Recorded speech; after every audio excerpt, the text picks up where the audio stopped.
Hollers and Hills of West Virginia. It's Heavenly Hills Homestead, another episode. Stay tuned.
Guys, so here's the deal. Sunflowers in here, and it just doesn't seem to really be growing. And I don't know if it's because, look, like, see how the leaves are just limp right there? I don't know if it's because I brought it in from outside and it had gotten stunted. I mean, this plant's literally over 2 months old now, I think. So it should be, bigger, I would think. And it's just not wanting to grow. I know outside it kind of got stunted and all that stuff because of how late I planted it and everything. But I'm just kind of wondering if it wouldn't do better if I just went on ahead and replanted it. So that's what I'm going to do. I'm going to replant it and see if it comes up. And if it does, then I'll just toss this one out. So because I think it's sad, really bad. You need to sit and stop. Thank you. Thank you. You can see me right there just Thank fine. you. You're welcome. So, anyhow. Thank you. Yep. All right, so let's plant a seed. Yeah, so we finally got these things going. The cabbage is starting to grow. I guess all it needed was some fertilizer. So I hit them hard with fertilizer a couple days ago, and look at it now. Boom. Everything's coming up, coming alive. And that's all I had to do. So, thanks to Travis out there at Lazy Dog Farms, because I messaged or wrote on his comment on his thing, said, man, I'm growing cabbage and I can't get it to do nothing. He said, have you fertilized it in the trays? I said, nope, but we will. And I slammed it with 2020 last week, triple 20, I mean, and you can tell everything took off. The cilantro took off, the Swiss chard took off, the golden acre cabbage took off, the late flat Dutch took off, and even the baby pepper plants took off right here on the end. So thanks to Travis, because I was worried, because they wasn't growing. And I was also worried to fertilize them in the tray because I thought I'd burn them up. But evidently a cabbage is a heavy feeding plant, and so is Swiss chard. Don't you do that. So anyhow, we're going to plant these, just a couple little things in here. And like one thing of Swiss chard. Going to plant one thing of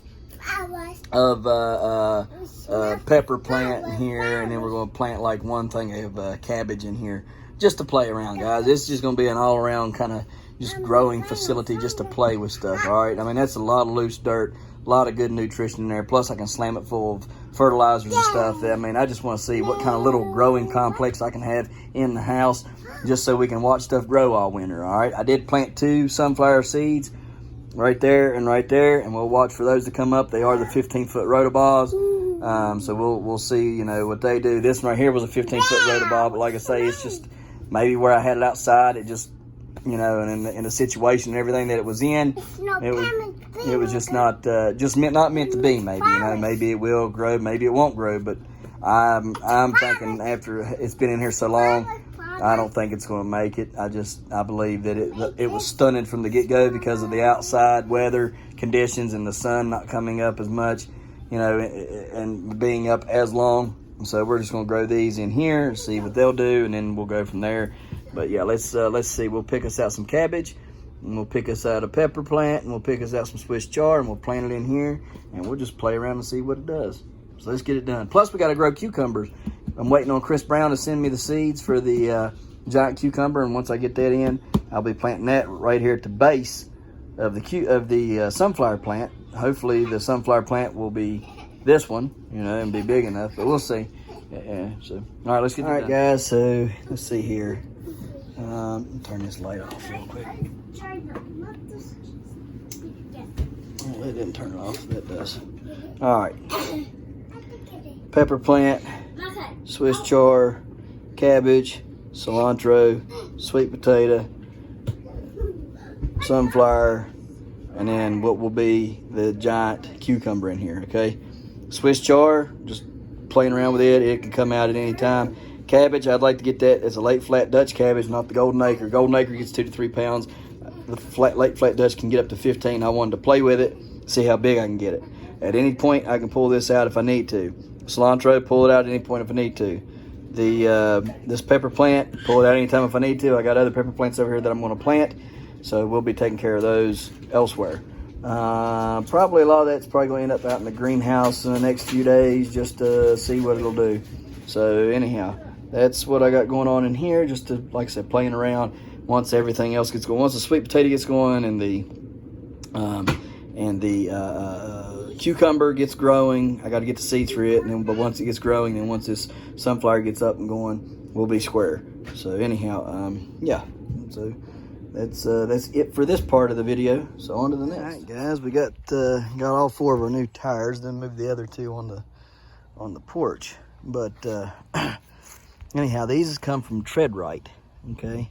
And from what I gather, they're recycled rubber, and they turn them into these tires. Now, the last truck we had before this one, we bought these tires and put them on the truck, and they did excellent. I mean, excellent. So we thought, well, hey, you know, going out here buying these Cooper Discoverers and these Wranglers, you know, well, I don't remember who makes the Wrangler, like BF Goodwrench or something, the Wrangler tire. Anyhow, instead of buying those at those prices, why not get these, right? I mean, let me tell you something. When you're getting ready to put these tires on this kind of a truck, and you're looking at a 35, 12, 50, 20, okay, that gets a little expensive, okay?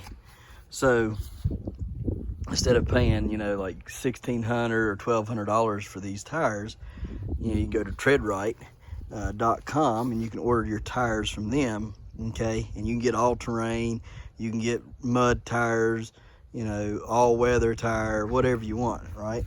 And anyhow, they're just we didn't have any complaints with them last time. They did really good. They were wonderful in the snow, and the tread lasted a good long time. Okay, so anyhow, we went on ahead and bought these again from Tread-Rite because of that. And you'll see once we get them put on there, they look great. I mean, they look really good on a truck, and they ride smooth. You know, you can get some that are, you know, would end up making a lot of noise, but these are pretty quiet. Now, these are not the exact ones that we bought the last time. They're a little bit different, but pretty close to the same tread pattern. They should be, you know, relatively quiet. I don't want to hear a bunch of whoa, whoa, whoa, whoa, whoa, whoa when I'm going down the road, and I don't think anybody else wants to hear it either. So, anyhow, I cannot remember how much they were. I can get that from Annie, though, of what all 4 of them cost, and let you know. But I mean, they're awesome tires, and I just wanted to share that with y'all in case some of y'all have big trucks and have these big tires and they're very expensive and everything. You can go there to Tread-Rite and get them for a reasonable price compared to the size, you know. I couldn't even put car tires on my car for what I've put, you know, on this truck, you know, these tires on this truck. So that's a pretty good deal. So anyhow, we're gonna go over here, we're gonna take a look at some stuff. I know I've got to get some seeds out of some things. I've been trying to find some stamps so I can stamp my seed envelopes. I've been looking for coin envelopes so I can put the seeds down in them, and then having to buy more just regular seed envelopes as well. So, and then I wanted to get stamps and stuff to stamp everything.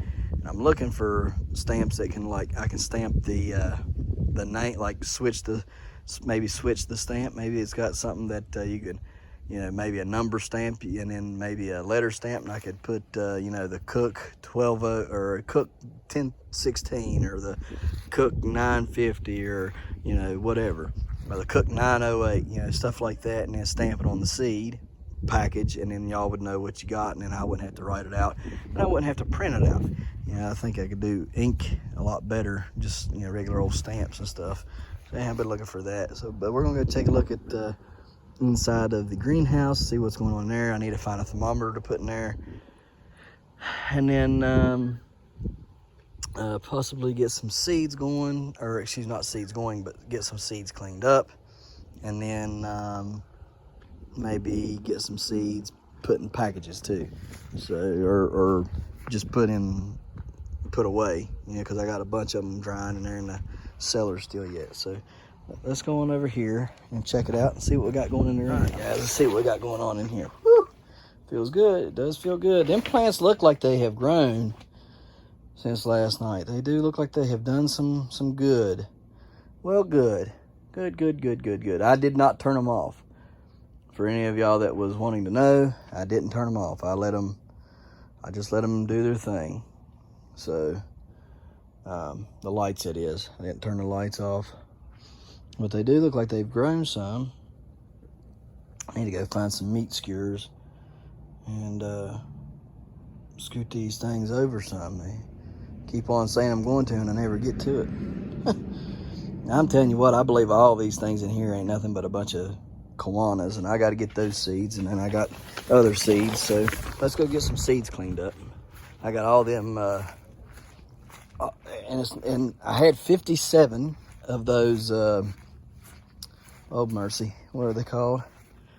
Loofah gourds, right? Had 57 of them, and out of 57, all of them took it, I guess.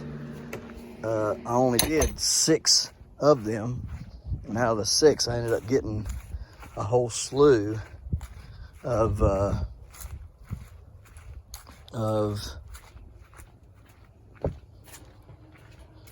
stuff here. Look at it. Look at all these seeds.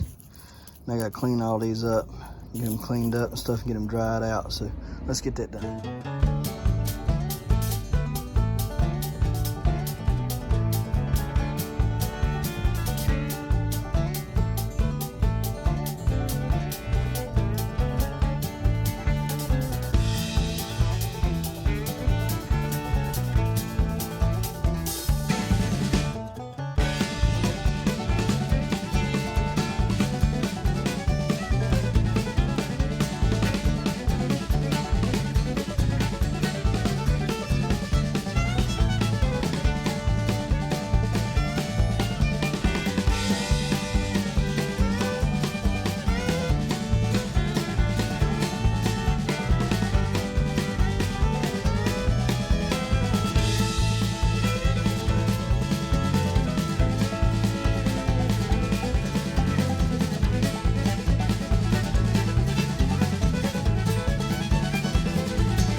All them seeds we got out of that pumpkin right there. Let me get out of the light. A lot of seeds, ain't it, Care Bear? Yeah. Whole dog food bowl out of that. It was a 260 some pound pumpkin. Got all the seeds out of it. This was a 1240 Hodge. This plant was a very vigorous plant. It grew exceptionally well. Even though it was growing in the midst of the sunflowers, it still ended up growing a 260 some pound pumpkin. And here's the thing, as you can see, the end right there, it's setting on its stem end. Okay, that's the stem. That is all solid pumpkin that you're seeing right there. Let me take you up here closer to it. Watch out, Care Bear. All that's solid pumpkin right there. That's 13 inches plus of nothing but pumpkin. Okay, from this cut right here, from right here, okay, that cut right there, that's probably 6 inches right there. All right, but if you were to come from the back side, see how I was trying to cut it back through there and it wouldn't cut. The reason why it wouldn't cut is because the knife wasn't thick enough to get through it, and it wasn't splitting it. That's over 13 inches thick. So I mean, that's pretty good on that back side. Now, can you imagine if I would have gave that pumpkin its rightful space to grow, and what it would have turned into? I'm kind of looking at this a little differently now that I've opened that up. And look at the seed production that was in that thing. It's massive seed production. So anyhow, we're gonna get them seeds cleaned up as well. Now that other one, that first one that I split open, we'll go over and take a look at it real quick. Just real fast here. All right, so you know what now this one here, it had rotted. All right, the bottom, this was butt crack. It was nasty. Look at that, it's disgusting, right? Anyhow, butt crack, it, for what it was thick, you know what I mean? I mean, you can see how thick it was there. I mean, it did relatively well. The bottom just wasn't thick enough, and it let me down. I think the stem went bad first, and that's how it got in. Anyhow, we got the seeds cleaned up and everything. I don't know if seeds are good, if they've been sitting in this or not, but I cleaned them up. I disinfected them really well. Got them down there cleaned up, and I'll show you them in a second. Anyhow, this is the 1378 to self, and this was the plant that I pulled up by the roots and replanted over in my pumpkin forest, okay? So I like that in the fact that that pumpkin plant was a very durable plant, because any other plant, you would have tried to do that at, 9-10 foot long, digging it up or pulling it up by its main root and then trying to replant it, that would have died. And we've seen that with the 951 new this year. It did in fact die when I dug it up, and it died. So the 1378 new, I pulled up by the roots and replanted, and it took off and grew, and then grew this 150 some pound, I think 159 or something like that, as ended up being. And so I mean, that's pretty good, you know what I mean? And like I said, I did pollinate this when it was a 1378 to itself, so these are going to be 1378 genetics. No other genetics will be in there, so that if you want a 1378 new, this right here will be the one to go with. I got those seeds, not very many of them. In fact, we'll go back here and look real quick at that seed count. Was pretty low, and I tell you what though, that right there, which is the 1016 Cook now, its seed production was low. It was very low. I had 220 seeds out of that pumpkin. Here's the 1378 new seeds. They're all cleaned up. They look good. They look viable.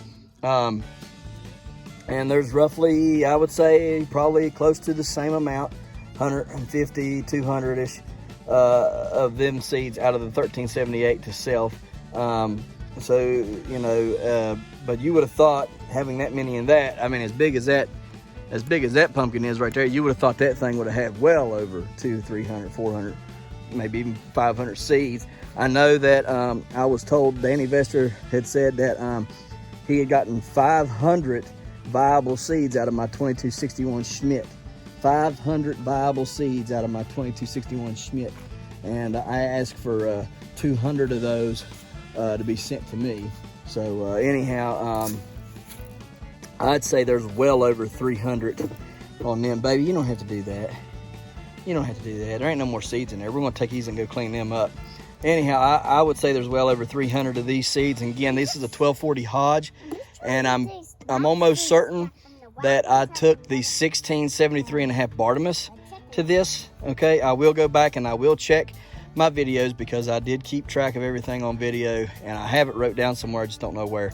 But we will find this either through write down or because of the video, and that's another good reason why you video something. If you lose it right where it's wrote down and you got a video of it, you got the proof of it, you might take you a minute to find it, having to go through all the videos, but at least you have it there somewhere. So anyhow, but I am pretty confident that this is, I do know it's a 1240 Hodge. I'm pretty confident that it is to the that the father would have been the 1673 and a half Bartimaeus. That is the 1673 and a half Bartimaeus pumpkin right there that I grew, and it is the father to those seeds will be the 2261 Schmidt.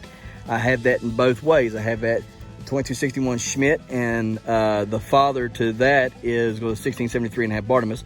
And then, of course, I have the 1673 and a half Bartimaeus pumpkin right there, which the father to those seeds is the 2261 Schmidt. So I have it both ways. And but we will find out what this one is. What we have left over here well, we'll do this one maybe tomorrow, or we'll maybe wait until these seeds get a little bit more dry. But we'll do that one. What we have left to do is that one, and then that one, and that one. That one right there with my fingers pointing at, that's pawpaw seeds. All right, and pawpaw seeds grow a pretty decent little pumpkin for no more than what it was. Y'all seen the plant. The plant was raggedy looking. It was tiny. It didn't get much sunlight. It was started late, yada, yada, yada, yada. And it grew a pretty decent sized little pumpkin. Now, I'm thinking next year, grow them seeds again. And what we'll do is we will breed in to one of these giants, like, you know, that I have laying around, just to get a little bit bigger pumpkin, you know what I mean, like a consistent, you know, something. Still got to check those jack-o'-lantern pumpkins out that I crossed last year, and see if I can, you know, what they'll do. I only got one pumpkin going off of them, and they was about that big by the time that it you know, had gotten before the frost, you know, and the frost came and killed the plants and stuff. So anyhow, but we got 1, 2, and then 3 pumpkins left. That one's a good pumpkin. That one right there is an OP, which is open pollinated. So I do not know the father to that pumpkin, but I do know that it was off of the 1378 new. All right, so it can't be a bad thing, because what was there beside the 1378 new was the 1209 Hodge on one side, the 2261 Schmidt on the other, and of course you had the 1251 new up the road there from it. So I mean, it can't be too bad, right? And we know that those 1378 new genetics was very good. That pumpkin grew a real big, pretty orange pumpkin this year, and sadly it did not make it though. And that was probably a lot to do with the learning curve and my error. Okay, so anyhow, we're going to take these seeds back here. We're going to clean them up, and then we're going to get ready to end this video. Yep. Well, we're going to turn on the grow lights and stuff. All right, so here we go. One light on, 2 light on, turn the heater on, and move out the way. So cross that over like so. Cross that over like that.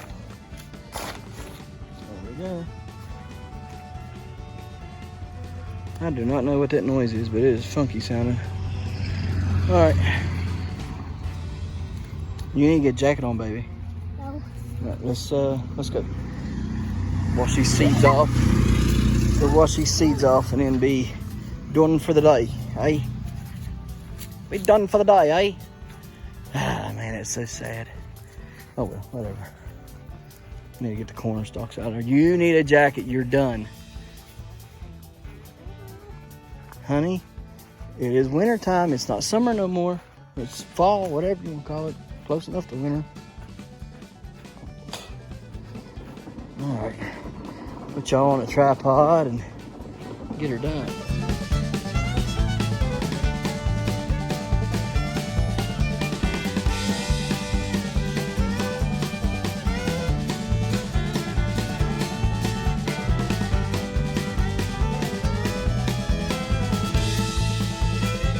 I can get out of that water, Kira.